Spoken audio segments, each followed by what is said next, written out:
Bonsoir à tous. Je rends grâce au Seigneur pour ce moment. Nous allons prier avant d'écouter la parole. Et je profite aussi pour dire merci à Papa Jason Clément Senda pour cette invitation. C'est toujours un privilège que d'être invité pour partager la parole du Seigneur. Et on dit en général, la chair est chère. On ne la donne pas à n'importe qui. C'est vrai que c'est la deuxième fois que je viens, qu'il m'a invité. En tout cas, encore merci, Papa. Nous rendons grâce au Seigneur. Père éternel, nous te disons merci pour ce temps, ce merveilleux programme où tu attires ton peuple devant ta face. Tu attires ton peuple à tes pieds pendant cette quinzaine. Merci pour tant de choses que tu as fait. Merci pour tant de choses que tu as dites.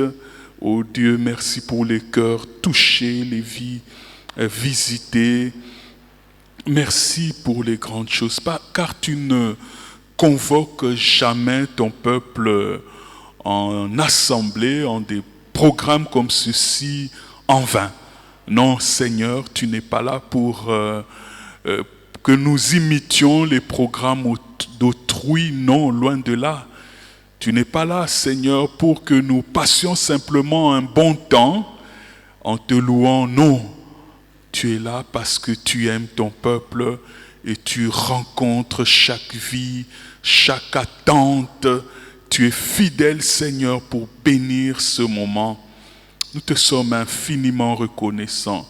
Oui, Seigneur, tu as tant aimé les hommes que tu as donné ton Fils unique pour le salut de l'humanité, pour que nous ne périssions pas. Nous n'avions rien de meilleur.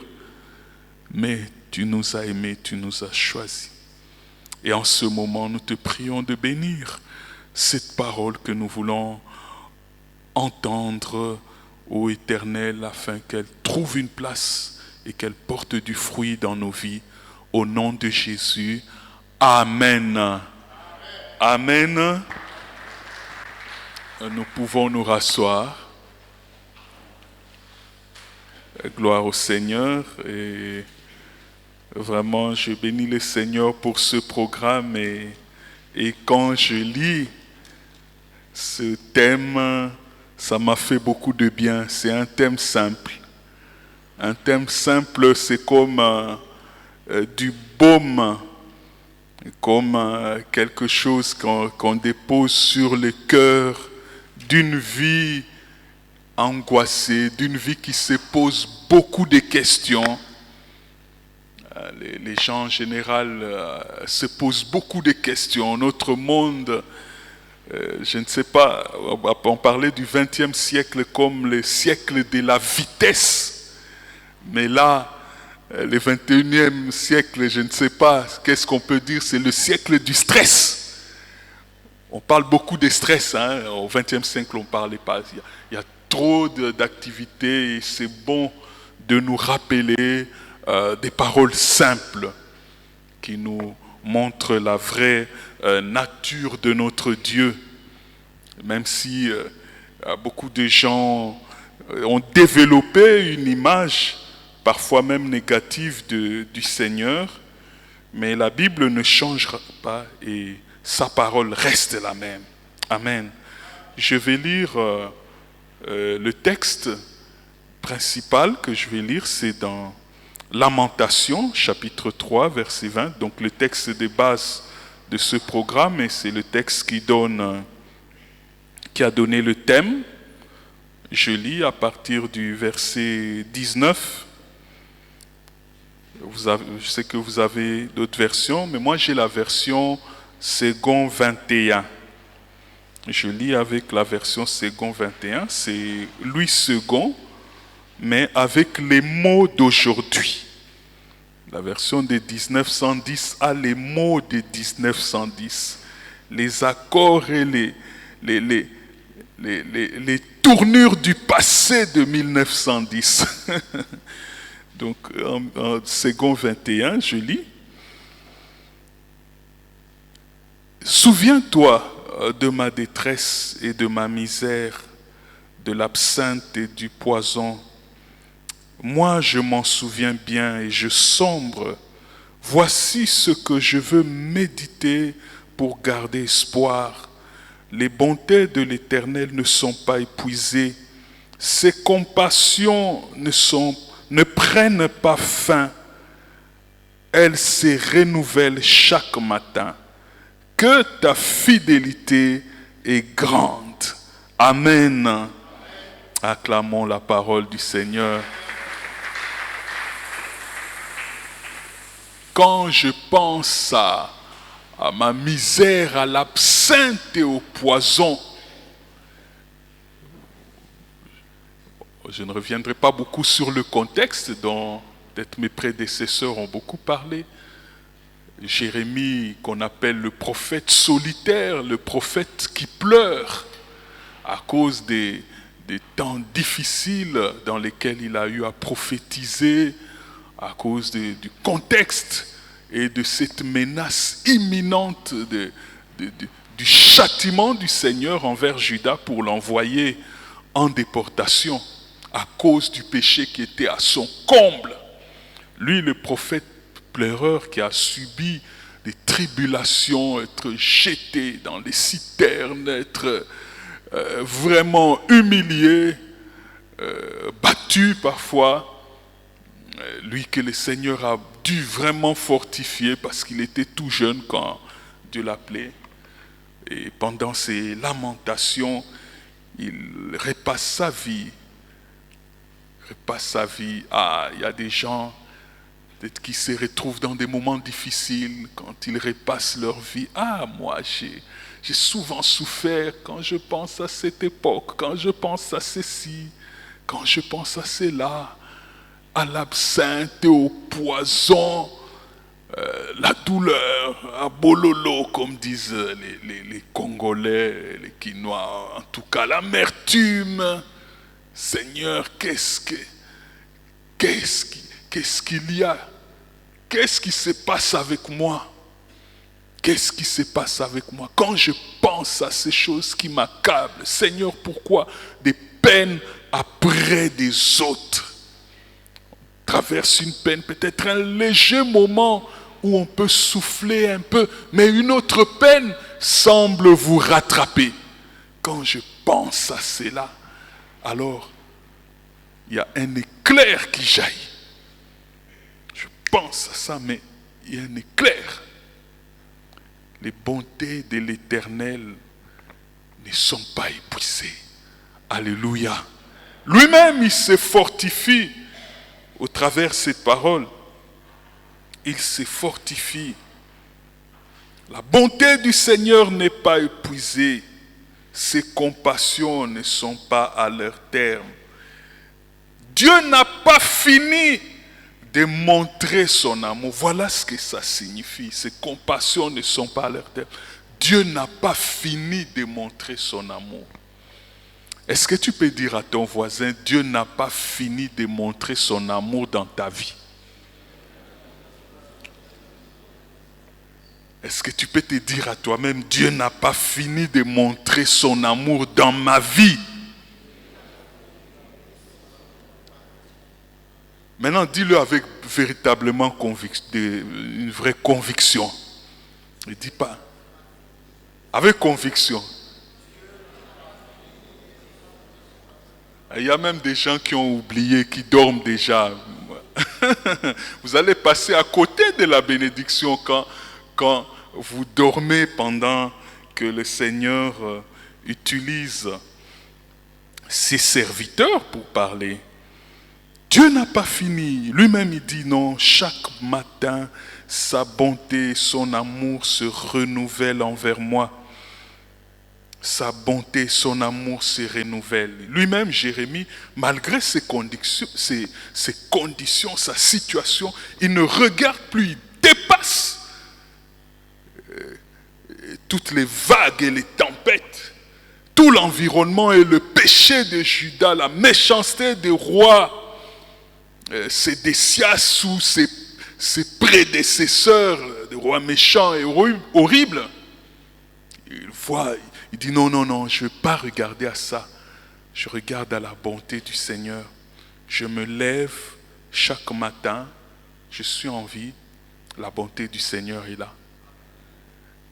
Je peux me mettre à genoux et écouter sa voix, la bonté du Seigneur est là.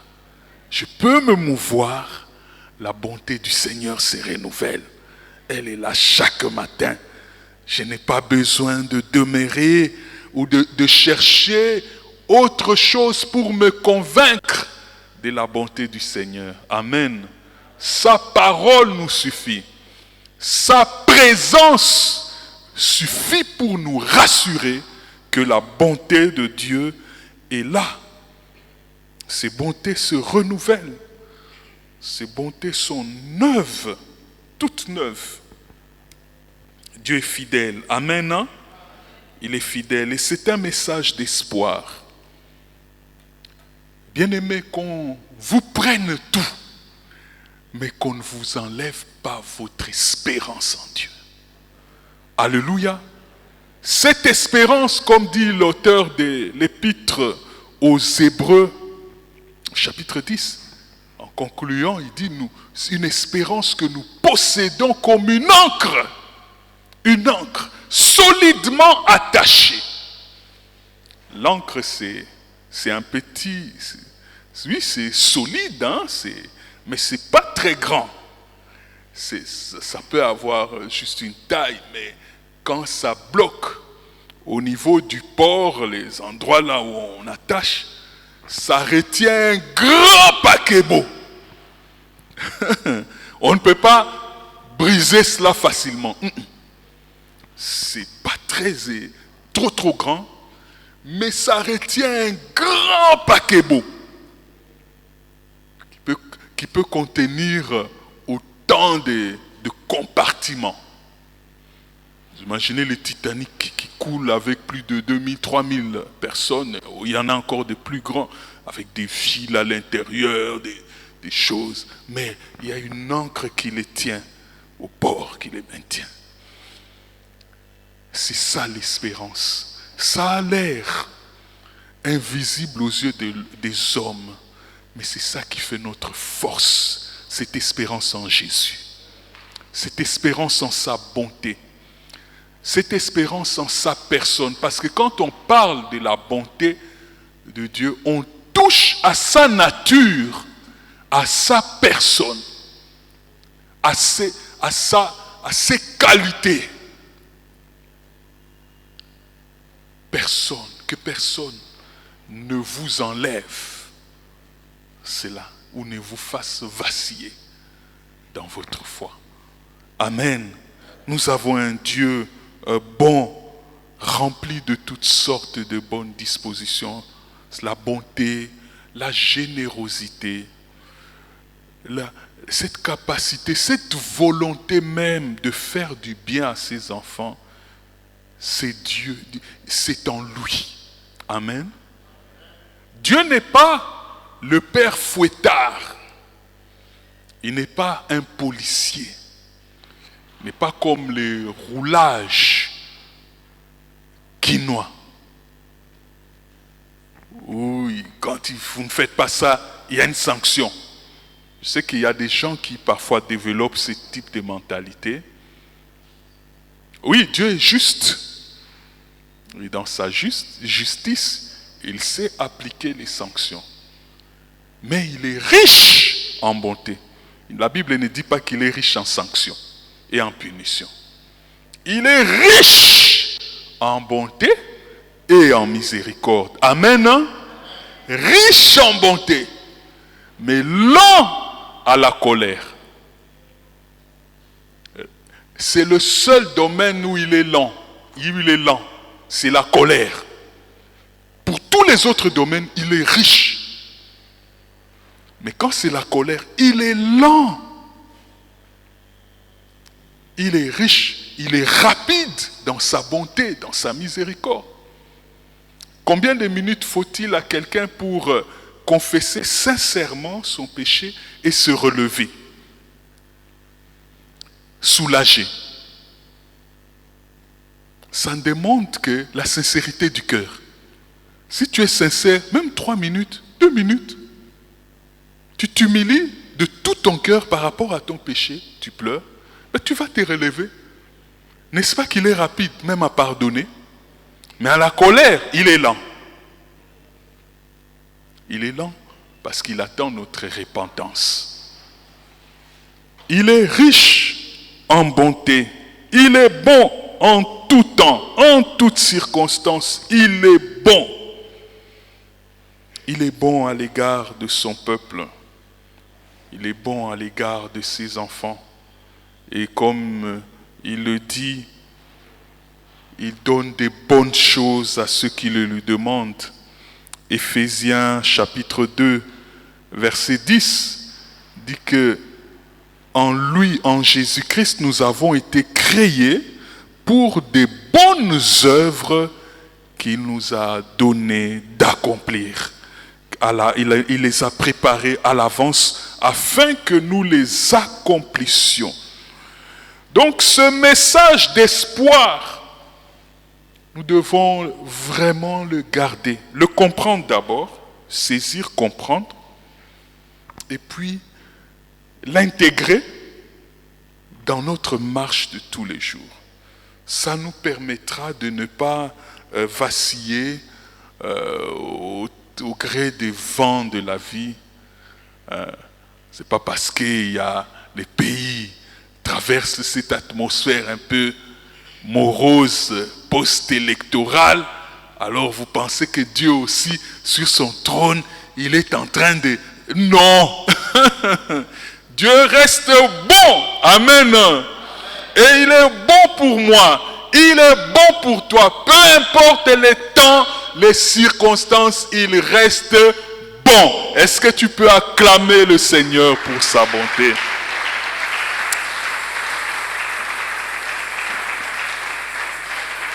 Comme disent les Anglais, God is good all the time. All the time, God is good. Ah, on vous a fait dire ça, hein? Oui. Amen. C'est le même esprit. Gloire au Seigneur.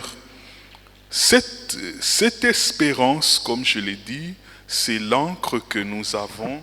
Elle doit désormais faire partie intégrante de notre être, de notre réflexion, de notre marche de tous les jours. Amen. La parole de Dieu doit faire partie de notre être. J'aime bien ce qu'un encadreur me disait quand nous étions tout jeunes dans la foi. Il faut qu'on lise les versets bibliques sur ta vie. Alléluia. Oui. Il faut qu'on lise les versets bibliques sur ta vie. Et il faut qu'on voie en toi quelqu'un qui garde cette espérance ferme, quelles que soient les circonstances. On t'a sorti de l'examen parce que tu n'as pas payé les frais, mais tu continues à témoigner quand même la bonté de Dieu. Il n'y a pas suffisamment à manger, mais tu continues à témoigner la bonté de Dieu. Continue à confesser Dieu est bon. Les habits sont à compter, mais tu continues à témoigner la bonté de Dieu. C'est ce que Dieu attend de nous. Amen. Oui, il ne change pas. Il n'est pas moins bon. Nous allons voir pourquoi sa bonté, comment est-ce qu'elle nous accompagne. Donc, il y a 3 choses que j'aimerais souligner à propos de la bonté du Seigneur. Notre position, donc, par rapport à comment le Seigneur manifeste ses bontés dans nos vies.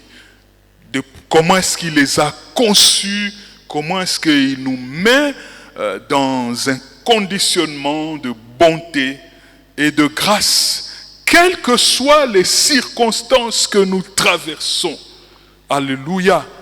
Notre foi ne dépend pas des circonstances. La bonté de Dieu est au-delà de toutes les circonstances que nous vivons. Premièrement, les bontés de Dieu envers nous, envers ses enfants, envers son peuple, s'inscrivent dans le cadre d'un plan conçu à l'avance pour chacun de nous, individuellement. Les bontés que Dieu manifeste envers nous, il les a conçues à l'avance. Il les a conçues à l'avance. Il n'est pas surpris et puis il commence à fabriquer des choses, des solutions. Non, Dieu n'est pas surpris et puis il commence à fabriquer. Non, il a conçu à l'avance des bontés, puisque nous aussi nous a conçus à l'avance. Que dit le psaume 139? David, dans le psaume 139, vous connaissez bien ce passage, certainement, pour ceux qui ne connaissent pas, à partir du verset 13. Il dit, c'est toi qui as formé mes reins, qui m'as tissé dans le ventre de ma mère. Je te loue de ce que je suis une créature si merveilleuse. Tes œuvres sont admirables et je le reconnais bien. Mon corps n'était pas caché devant toi lorsque j'étais fait dans le secret, tissé dans les profondeurs de la terre. Je n'étais encore qu'une masse informe, mais tes yeux me voyaient, et sur ton livre étaient inscrits tous les jours qui m'étaient destinés avant qu'un seul d'entre eux n'existe. Amen. Dieu nous a conçus lorsque nous étions une masse informe dans les seins maternels. Dieu nous connaissait. Alléluia. Dieu te connaissait. Il savait. J'aime beaucoup ces verbes tisser. Tisser, les dames les comprennent mieux. Vous voyez comment on fait les mèches. Hein?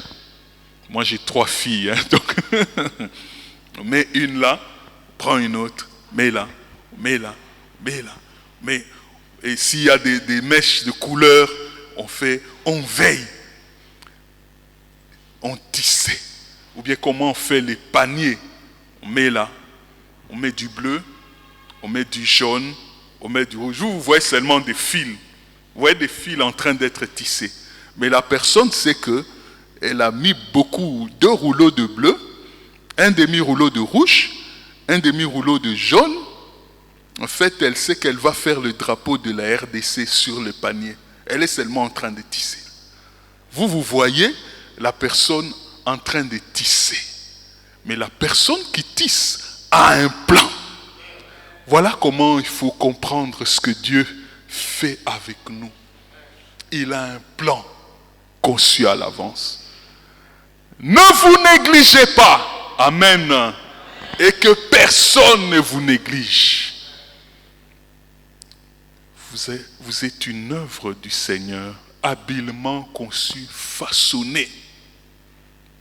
Dans son laboratoire, lorsqu'il vous concevait, il avait déjà votre image, mais il vous tissait.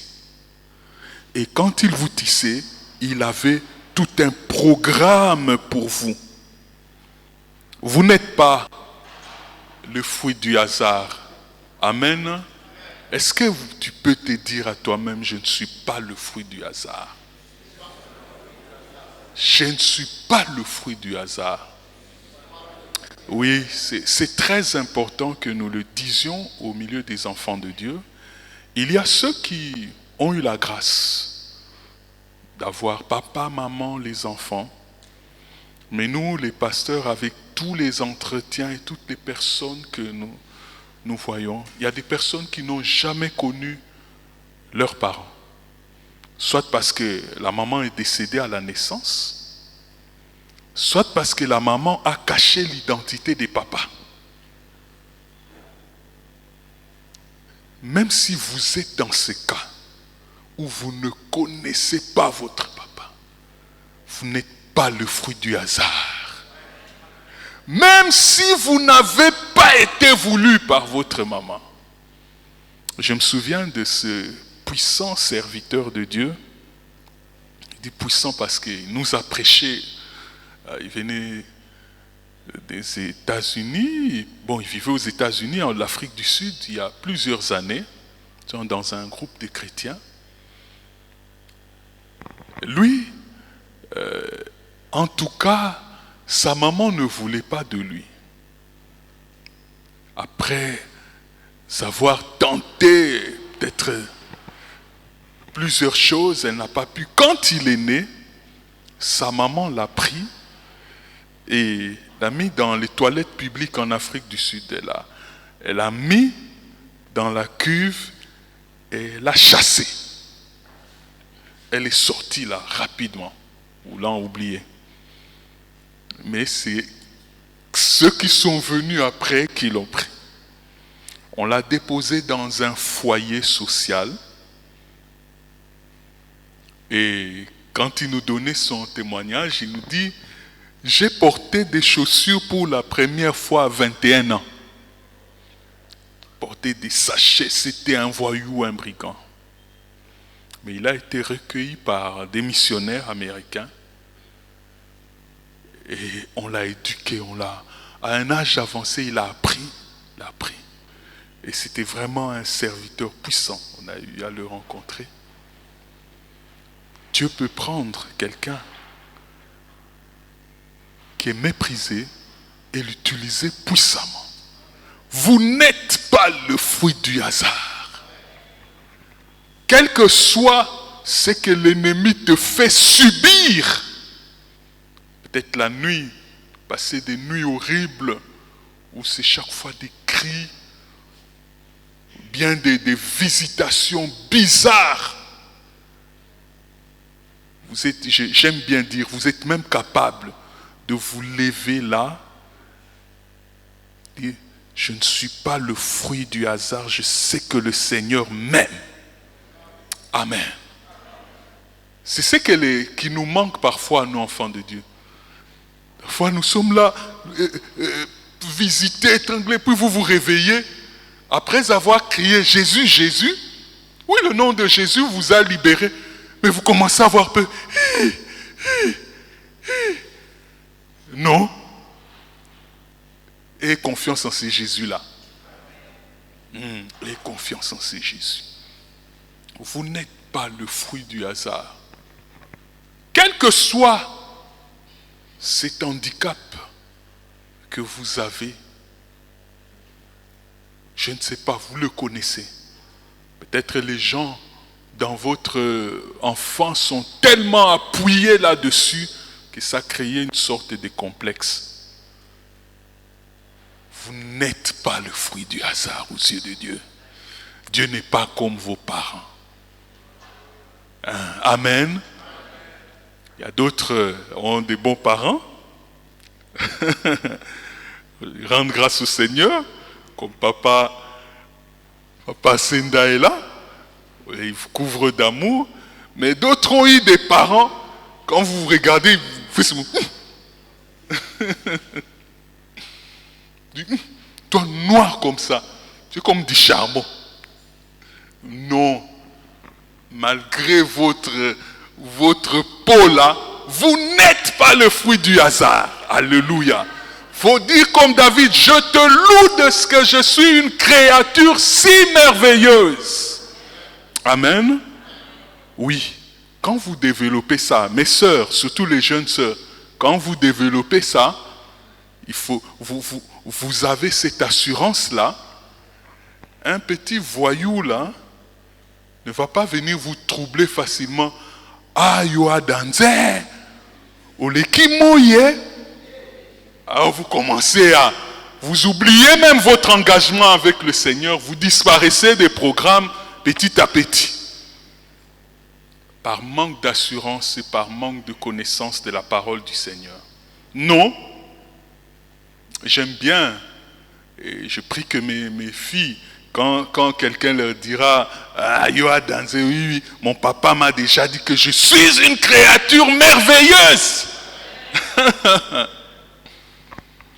Je te loue de ce que je suis une créature merveilleuse. Le divin architecte de la nouvelle Jérusalem. La Bible dit dans Hébreu, nous attendons la nouvelle cité qui est dans les cieux. Cette nouvelle Jérusalem, conçue par ce divin architecte. Il s'est révélé aussi dans nos vies comme un habile tisseur, tisserand. C'est ça, hein? Un habile tisserand. Il nous a tissé. Et les choses qu'il fait dans nos vies, ce ne sont pas le fruit du hasard. Il a conçu des choses qui dépassent notre intelligence, des choses qui dépassent, des choses que l'imagination de l'homme n'a jamais soupçonnées. C'est le Seigneur qui a préparé ces choses. Comme dit 1 Corinthiens chapitre 2, verset 9, hein, ce qui n'est pas, ce que l'oreille n'a point vu. Je vais lire ça exactement. Mais comme il est écrit, ce que l'œil n'a pas vu, ce que l'oreille n'a pas entendu, ce qui n'est pas monté au cœur de l'homme, Dieu l'a préparé pour ceux qui l'aiment. Amen. Hein? Dieu prépare pour son peuple, dans sa bonté, dans son amour, il prépare des choses, il prépare des grâces, il prépare des destinées, il prépare des programmes. Et la deuxième chose à savoir, c'est que, c'est vrai, lorsque nous venons au monde, nous expérimentons une partie de bonté. Le souffle de vie, un minimum de grâce pour nous aider à... Mais en réalité, c'est pour nous aider à connaître le Seigneur. Car, le deuxième aspect, c'est en Jésus-Christ que toutes les bontés de Dieu sont activées. Alléluia. C'est comme un téléphone. C'est comme un téléphone. Bon. Vous pouvez l'utiliser normalement, juste pour certaines fonctions, certains appels. Mais imaginez que Jésus soit les mégas. Jésus soit les mégas. Quand vous mettez les mégas dans les téléphones, il y a une différence. Hein? Vous pouvez utiliser WhatsApp, vous pouvez vous connecter sur Facebook, vous pouvez entrer dans votre boîte mail, vous pouvez travailler, vous pouvez faire des recherches, vous pouvez utiliser beaucoup de choses. Vous pouvez suivre des cultes en direct. Vous pouvez faire énormément de choses parce qu'il y a la connexion. En Jésus, toutes les bontés de Dieu sont activées.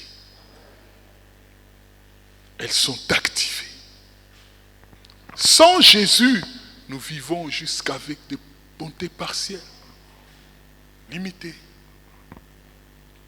Qui en réalité, le Seigneur nous donne la vie pour que nous le connaissions. C'est son plan, il a déjà manifesté sa volonté. Il a tant aimé le monde afin que quiconque croit en lui ne périsse pas. Il a déjà dit. Dieu veut que tous parviennent à la connaissance. C'est ça sa volonté, il a déjà exprimé. Tout ce que Dieu attend, c'est que les gens viennent à lui au travers de la repentance, de tout leur cœur, lui donnent la vie. Et là, maintenant, la connexion est activée. Vous avez maintenant tout. Mais certainement, vous ne pourrez pas tout utiliser au même moment. Amen. Vous ne pourrez pas tout utiliser au même moment. Mais vous avez déjà la possibilité d'expérimenter le plan merveilleux de Dieu. Toutes les bontés sont activées, les meilleures spirituelles et aussi temporelles, ce que Dieu a réservé pour vous. Lorsqu'il vous concevait, lorsqu'il vous tissait, lorsqu'il avait dans son image, dans son esprit, votre personne, Rachel, y a-t-il Rachel ici? Lorsqu'il vous concevait, il voyait Rachel, voilà. Il ne voyait pas Anita. Non, Anita a son plan et son programme. Vous voyez, c'est que j'ai conçu pour Rachel. Les choses que je veux pour Rachel. Mais quand Rachel vient à Jésus, tous les tableaux de Rachel s'allument. Si elle reste dans Rachel, elle sera heureuse. Mais si elle veut aller chez Anita, elle va se casser les dents. Amen. En Christ, les bontés sont activées, spirituelles, mais aussi temporelles. Nous avons un Dieu qui nous aime. Nous ne sommes pas appelés à nous débrouiller dans la vie. Non. Nous marchons selon la Bible, ses chapitres, tous les 66 livres, les promesses divines. Nous ne vivons pas selon l'article 15. Débrouillez-vous pour vivre. Non, ça ne nous régit pas. Nous, c'est la parole de Dieu. Amen. Car je connais les projets que j'ai formés sur vous, projets de paix et non de malheur, afin de vous donner un avenir et de l'espérance. C'est cette espérance dont nous avons parlé, que nous possédons comme une encre. Dieu nous a conçus à l'avance pour des choses. Il ne nous envoie pas sur la terre nous débrouiller. On va aller, débrouillez-vous. Et c'est comme ça que nous entendions beaucoup qui se trompent à travers la parole de Dieu. Certains pensent que Dieu est au ciel, il nous a abandonnés, il avait déjà tout donné, il nous a laissés. Et puis nous devons nous débrouiller, quitte à faire des coups bas. Pourvu que on se débrouille, quitte à forcer des chemins, à fabriquer des témoignages et des situations, c'est les faux persos, les forts personnels. Non. Aide-toi, le ciel t'aidera n'est pas un verset biblique. Ce n'est pas un verset biblique. Mais ce que Dieu attend de nous, il le dit, nous sommes ses collaborateurs, des ouvriers avec lui. Dieu aime que nous coopérons. Il a tout conçu. Tout est là. Mais il faut encore que nous nous approchions de lui pour coopérer avec lui et expérimenter ses différentes bontés. Amen. Amen. Ces différentes bontés qu'il manifeste, qui sont activées. Il y en a tellement pour nous. Dieu a un plan, il a des bonnes œuvres qu'il a préparées à l'avance, comme nous l'avons lu dans Éphésiens chapitre 2, verset 10, afin que nous les pratiquions. Il a des solutions à tous les problèmes que nous rencontrons. Amen. Tous les problèmes, il a des solutions. Même si vous dites, mon problème est compliqué. Il y a des gens, parfois, quand ils viennent en entretien avec les pasteurs, ils regardent d'abord, pasteur, mon problème est compliqué. Mais nous avons un Dieu capable de résoudre des problèmes compliqués. Amen. Je ne sais pas quel est le niveau de complication de ton problème. Mais il en a suffisamment de bonté pour résoudre des problèmes compliqués. Alléluia. Et c'est un problème de travail. En Jésus, toutes les bontés sont activées. Retiens-le. Même si ce n'est pas encore accompli, mais c'est activé. c'est activé. C'est activé.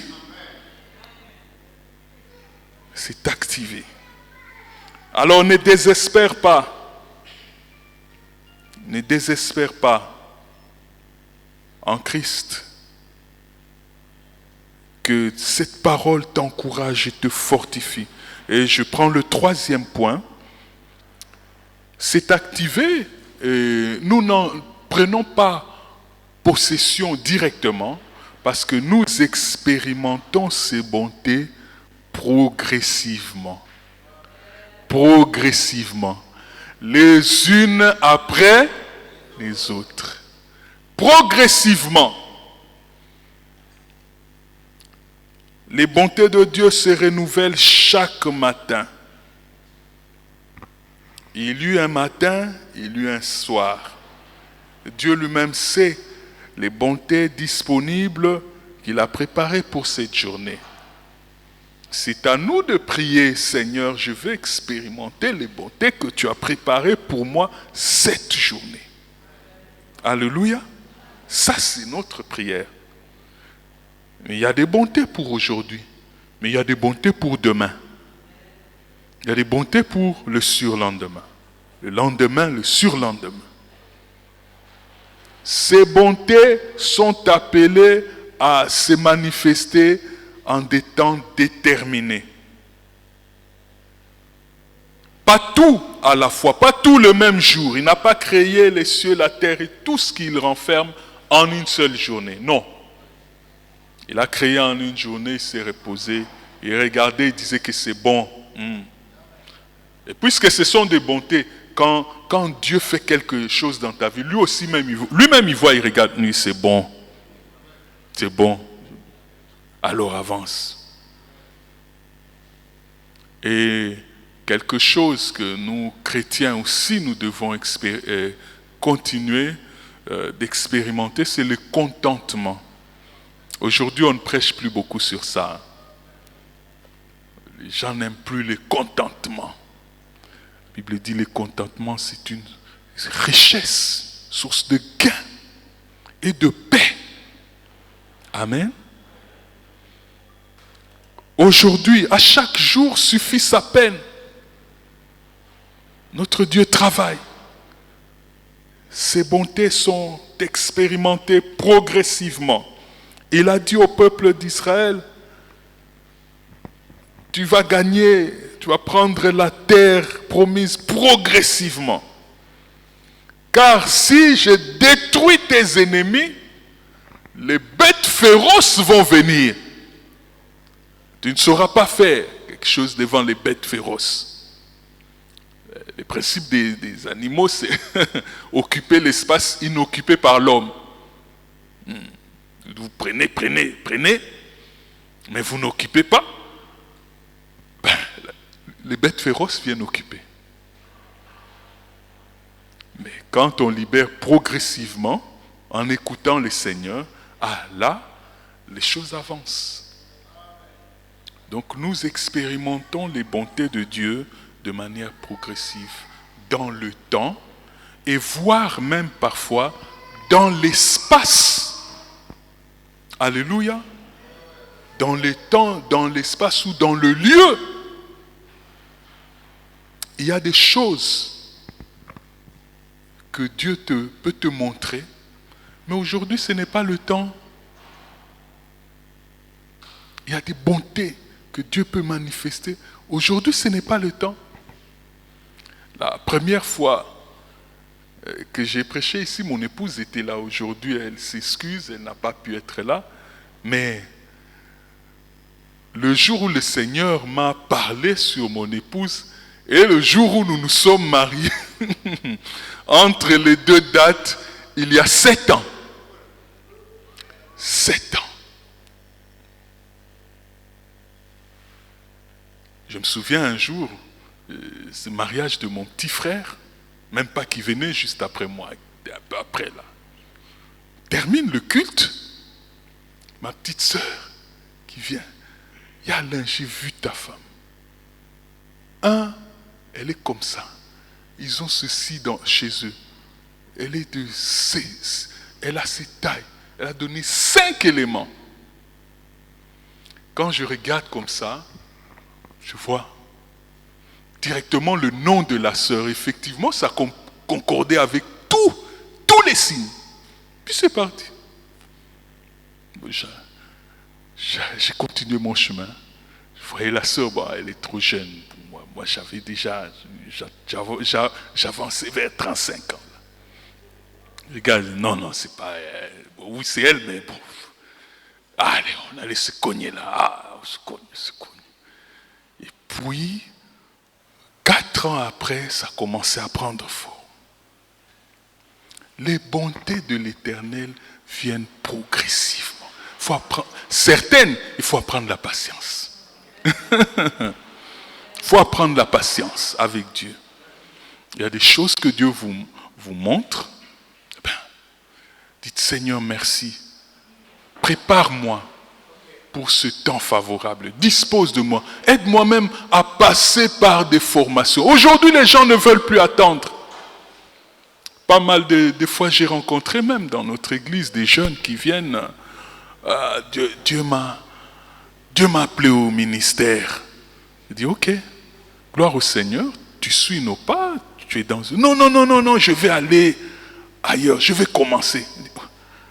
Il faut quand même être par la formation. Non, j'ai rencontré tel pasteur qui m'a dit, non, tes responsables spirituels, c'est nous. Votre responsable spirituel est là. Même si vous voulez un conseil, mais votre responsable à qui Dieu a pourvu et a établi, a mis les paroles appropriées pour vos situations délicates, il est là. Quand vous allez sur les réseaux sociaux, parce qu'aujourd'hui, les jeunes ont plusieurs pasteurs. Il y a là, tout le monde est là dans les cultes des tels. Ah, vous avez vu tel, surtout les gens qui sont très connus dans la vie, je ne cite pas les noms. Vous les connaissez. Vous les connaissez. Ah non, tel il a prophétisé pour moi, tel il a fait. Attends.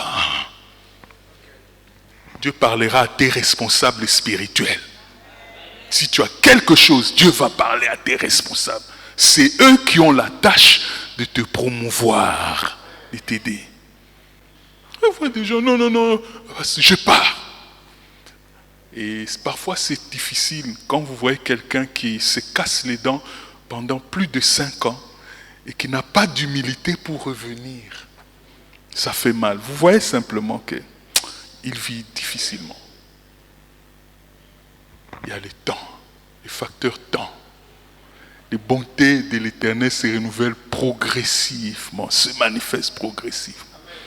Et parfois dans des lieux, ça arrive, si le Seigneur veut que ici vous passiez pour la formation, mais que pour l'accomplissement vous allez exécuter quelque part. Ne forcez pas les choses. Si vous rencontrez certaines portes qui se ferment, louez le Seigneur. Dites Seigneur, merci, donne-moi un cœur qui comprend ce que tu veux, ce que tu attends de moi. Ne forcez pas, ne dites pas, on me freine. Donc, non, ici on ne me reconnaît pas. Je pars avec mon onction. Ah! Ça c'est la rébellion. Amen. Quand tu dis je pars avec mon onction là, sache que tu pars. L'onction là reste. Et tu risques d'aller de difficulté en difficulté, jusqu'à ce que tu reviennes demander pardon. Dieu travaille. Il a beaucoup de bonté. Dieu peut te bénir, peut te rendre un ouvrier très utile à l'église, mais ton épouse n'est pas ici. Toi bénis seulement les gens, forme, mais dans son programme, ton épouse est quelque part là-bas. Il va l'attirer. Sois fidèle. Ne va pas tâtonner ici à gauche, à droite. Et puis tu fais le ping-pong. Non, tu troubles les témoignages et tu troubles les sœurs.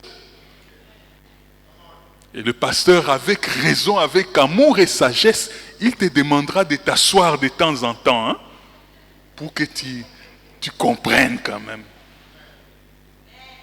Avec beaucoup d'amour. Amen. Les bontés de Dieu. Dieu ne tâtonne pas. Dieu non, il ne se débrouille pas, il ne se trouve pas surpris. Il y a une situation. Gabriel, est-ce qu'on a préparé ça? Non, essayons. Non. Il a conçu. Il est tellement sage. Il est amour. Oh, alors que nous terminons ce moment, j'aimerais que tu baignes dans cet amour-là.